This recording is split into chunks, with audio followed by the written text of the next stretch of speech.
തളിപ്പറമ്പ് നഗരസഭ, താലൂക്ക് ആശുപത്രി എന്നിവയുടെ നേതൃത്വത്തിൽ പാലിയേറ്റീവ് ദിനത്തിന്റെ ഭാഗമായി കുടുംബ സംഗമവും റാലിയും സംഘടിപ്പിച്ചു. ചെയർപേഴ്സൺ മുർഷിദ കൊങ്ങായി ഉദ്ഘാടനം ചെയ്തു. വൈസ് ചെയർമാൻ കല്ലിങ്കൽ പത്മനാഭന്റെ അധ്യക്ഷതയിൽ ചെയർപേഴ്സൺ മുർഷിദ കൊങ്ങായി ഉദ്ഘാടനം ചെയ്തു. രോഗികളെ കാണലും അവരെ കുറിച്ച് ചിന്തിക്കലും അവരെ പരിചരിക്കലും ദൈവത്തെ കാണുന്നതിന് തുല്യമാണ്. സമൂഹത്തിൽ നമുക്കിടയിൽ മാരകമായ രോഗം പിടിപെട്ട് കിടപ്പിലായവർ, വലിയ വലിയ ശാരീരിക ദുരന്തങ്ങൾ ഏറ്റുവാങ്ങി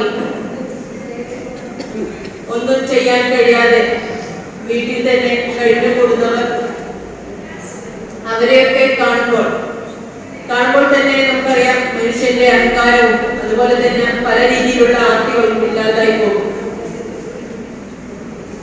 പ്രാഥമിക കാര്യങ്ങൾക്ക് പോലും ചെയ്യാൻ പറ്റാതെ പൂർണ്ണമായി കിടപ്പിലായ രോഗികളെ പരിചരിക്കുക എന്നത് അത് വലിയ മനസ്സിന്റെ ഉടമകൾക്ക് മാത്രം സാധിക്കുന്ന ഒന്നാണ്. പാലിയേറ്റീവ് രംഗത്ത് പ്രവർത്തിക്കുന്നവർക്ക് സമൂഹം നൽകുന്ന ബഹുമാനത്തിന്റെ കാരണവും അത് തന്നെയാണ്.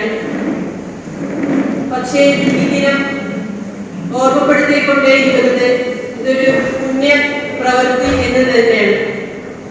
P Muhammad Nisar, Nabeesa Beevi, V Vijayan, K Valsarajan, കൊടിയിൽ Saleem, doctor Arun, K Riyas, Rincy, secretary K P Subair തുടങ്ങിയവർ സംസാരിച്ചു.